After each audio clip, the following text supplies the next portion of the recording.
ዩቲዩብ ላይ በአጭር ጊዜ ውስጥ ስኬታማ መሆን ይችላል። ግን አንዳንድ ነገሮችን ማወቅ አለባቸው። እሱ ምንድነው? ኮንሲስተንሲ የሚባል ነገር አለ።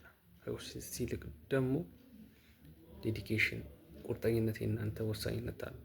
መሰሩትን ነገር ማወቅ፣ ሰው ምን ይፈልጋል የሚለውን መለየት እና አንዳንድ ነገሮችን ሰርችና አናላይዝ ማድረግ እና የትኛው ፓርት ላይ ነው ሰዎች ሞር ደግሞ የሚያዩት፣ የሚመለከቱት፣ መስማት የሚፈልጉት፣ ስሜታቸውን ሊነካ፣ ሊያስደስት፣ ሊያሳዝናቸው ዊች ሚንስ ሪቴል ሊያደርጋቸው የሚችል ነገር ያ ማለት ነው።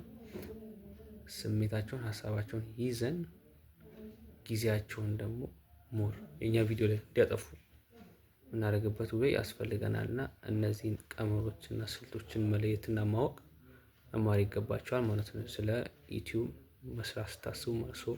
በዚህ ክረምት ምን ለመስራት አስባችኋል? ኮሜንት ላይ ሀሳብ አስተያየታችሁን አስቀምጡልኝ። ሰብስክራይብ ማድረግ እንዳይረሳ።